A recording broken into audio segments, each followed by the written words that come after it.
What's going on, gamers? What's going on, world? So here we have, after what, a week and a couple of days, the PS5 Pro is out. We see that what Sony had advertised is not necessarily happening, or Mark Cerny, right?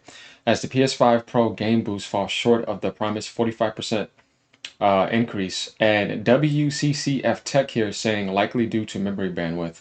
So this is one of the topics we're going to go into. We're also going to go into what Phil Spencer said as he's taking a shot at Sony, but in an intelligent way, saying that the mid-gen is it's not going to happen because he feels like it's kind of a scam and there's no need to overprice the console for basically your ego and benefit, and to kind of like goad people in, and to promote something that's just not happening. We're going to see what Digital Foundry also said about the 45% and why it doesn't hit it. And I'm going to add into what WCCF Tech here is saying by likely due to memory bandwidth constraints, because that's not all the way true. One of the reasons why it's not doing that is not because of memory bandwidth constraints, because they, unlike the CPU, they actually added 2 extra gigs of memory to free up a little bit more. Not to say that more memory wouldn't help, of course it does matter, but it's also the CPU limitation. As we look into this gen, we need to understand that the the value and the balance between the CPU and GPU is now more close compared to last generations. What do I mean by that? Well, what I mean is that games now take way more of a demand, and some not way more, but definitely a chunk of more demand of CPU power compared to raw GPU power, big time like they do back then. And I've gave people examples of this by, for example, going over here as we see Unreal, we just do this guy's Engine 5 CPU heavy, right? And it will tell you, yes, Unreal Engine 5 is CPU heavy, and the processor is a critical component of a computer used for Unreal Engine development. The minimum recommendation process for Unreal Engine 5 is an Intel Core i7 or AMD Ryzen 7. But for optimal performance, they're representing higher qualities. Unreal Engine 5 has more demanding hardware requirements than Unreal Engine 4, but they're going to make that better. But we see that like it's just more demanding now. Now watch this. Next gen games more CPU heavy. Just going to show you guys something. Yes, next generation games can be more CPU heavy. CPU intensive games, hype CPU usage, bottleneck, which is what PlayStation is dealing with. So you can add in power, right? You can add in all of that, but the CPU, if it's in more demand, those other two are not going to be able to perform what they need to do because they don't have the CPU speed to do it. So it's still a nice upgrade, you know what I mean? And we need to understand that this is about boost mode. A lot of people were saying, oh, that's because the Elden Ring didn't have a PS5 Pro patch. That's not what it says. It's talking about game boost mode for backwards compatibility and making games better. It still uses all that, so they don't need to do all that. It utilizes everything. It's not like the PS4 Pro where you need a patch so that you can take advantage of the CPU and the RAM. No, the boost mode on PS5 is actually better because it uses all of that without the need for a patch. So that's what the 45% was about. People just didn't understand that, so I'm clearing it up for you so you can understand what that actually means. This doesn't mean you should be disappointed, because even for its price, it's still a good piece of hardware, but I believe Sony forced it, and some people say Concord tax, by putting a 2 terabyte SSD in there and charging $700. It should have been $599. I think they're going to realize that too. But yeah, going down here, so far only 30 to 35% improvement, even like if it gets there, right? And you see 45% GPU upgrade over the base model was accompanied by only a 28% improvement in memory bandwidth.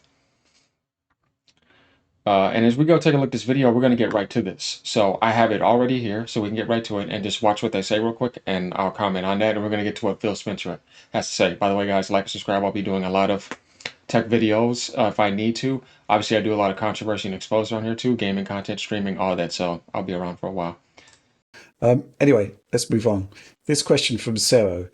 What is your best guess as to why Game Boost is falling short so significantly of the proclaimed 45% boost to raster performance in the PlayStation 5 Pro? Do you think Sony is limiting raster power for non-professional titles, or was the 45% figure just a best case scenario that will only apply to a select few titles?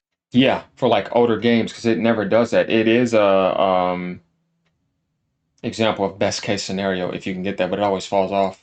So that was an interesting thing that came back from the testing we did for the professional, right? Because as soon as the spec reveal happened and Mark Cerny revealed that they're expecting to see 45% extra performance from the GPU, there seemed to be this deluge of PC equivalent specs that appeared that actually presented very good value and made So if you take a look at that, it's telling you 31%, 31.2%, but then it drops you down wonder whether you should buy a 32, Pro at 30, all. 29%. We test Game Boost, and most of the time you're getting 30 to 35% of extra performance when you're not hitting a frame rate limit like FreeSync, for example. But it does seem to be the case, but we've only looked at this at one game, that So you see, it never went to 45%. They've done this on multiple games too. the result does sort of shift upwards at 120 hertz. We've got to look at more games there. The question is, why aren't we seeing 45%? And there's a few reasons for that. Potentially, moving into boost mode is essentially a compatibility mode that may not offer all of the features or all of the performance of the hardware. Truth is, we don't know. Alex, you might be right in something you brought up earlier, which is that there's a lot of scenarios where the Pro is going to be bandwidth limited because you've got this whopping great GPU upgrade, but only like 28% extra memory bandwidth, which again has Right. to be shared with the CPU. Yeah. So yeah, I mean, I'm open to theories here. I mean, we do need to do some more game boost testing to see, whether we can actually get more than 30 to 35%, and also whether 120 hertz, that extra performance, So you guys see emotional this? extra performance, actually may apply to more titles. But what do you think about this, Alex? Now, you see how it was actually able to hit like 140, but it was on DMC, right? That's way back, like last gen. On those games, that could possibly happen, you know what I mean? But it's still not a big deal to people because they're like, I still enjoy it on the PS5 and it's better on there too. But let's go over to what Phil Spencer says now. Now, going down here, he says it doesn't look like a mid-gen Xbox console will happen, right? Um, and he seems against it, which is a smart move because right now the problem is unfinished games, rushed games, DEI woke invasions, and them just not fully optimizing the games. When they do that, it's better for everything, and games should be running better. But when you have unqualified people in positions and just a lot of stuff getting rushed out and hyper focused details, all that type of nonsense, when we should be getting back to like real gaming, that's the issue right now this gen, not technology. Now, let's see what Phil Spencer says.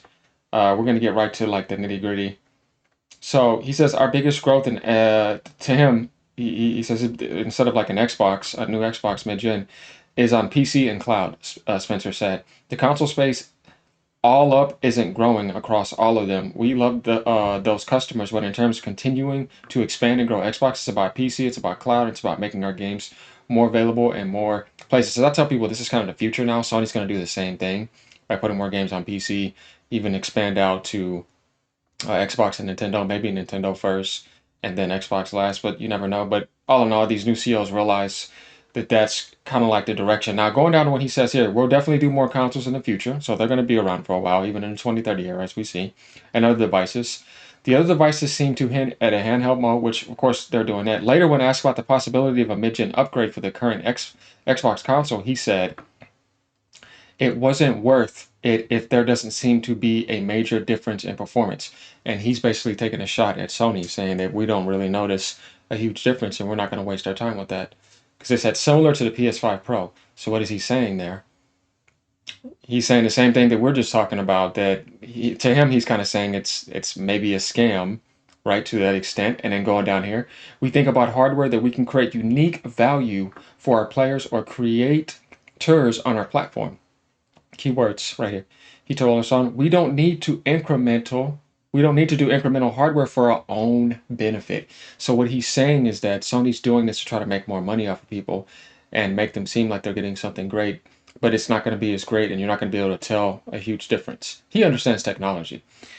So it's pretty obvious what he's saying, and that's actually very true because it's not like they launched a whole bunch of games along with it. And when the PS5 Pro came out, they already dropped the price of the PS4, and the PS5 Pro was basically closer to that price, right? Whereas like if you look at the PS5, it's $200 more expensive than the launch price of PS5. Totally different situation. So I think they did make a huge mistake with the price point and forcing that 2 terabyte SSD and removing the hard drive and all that, and not giving you it at 599 at least. Some people were probably thinking 500 and dropping the PS5 down to 400, but 599 seems more reasonable. With the disk drive in there with the 1 terabyte SSD. That's the route they should have gone. And they're going to have to drop the price in the future because it's just not going to sell like they want. That little spike at the beginning is always okay, but it's going to fall off. And we already see that. If you look everywhere, you see that it's just available. Every time I check PS5 Pro, it's available for sale in all the retail stores. So that's my thing about that. And then, another thing that was a problem was people thinking that it was actually 33 point something teraflops. And I'm like, look at when you got the number of 16.7 teraflops, right? And you still don't have enough for the memory bandwidth in the CPU. That's something, don't be dumb. That was a lie. Like, that's called floating point manipulation. If you do the same thing to the Series X as I've shown people before, so you would just do this, guys. Series X direct ML, which is machine learning because that's what PlayStation is using, 24 teraflops. Though the Series X is 12.2 teraflops, right? See, that puts you in 24 teraflops. But is the Series X performing at 24? No, it'd be blowing away the PlayStation 5 Pro, right? And it'd be 3 times more powerful, damn near, than the PlayStation 5. But obviously, that's just an illusion. We shouldn't be focusing on nonsense like that because when you get the performance in the game and you get the results, it's going to be the performance of the 12.2 teraflops. Just like the PlayStation 5 Pro is going to be the performance of 16.7 teraflops. But are you going to be able to get all those benefits even at 16.7, which is equivalent almost to a 4060? No, because you don't have the CPU to do that. So that's what people just didn't understand, and they fell for all this other nonsense. I'm like, they just don't know how technology works.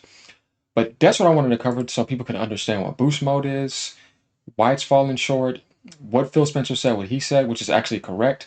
And actually, a lot of moves that Microsoft had made this generation are actually very good, and Sony ended up following them suit. But a lot of people try to punish them for that.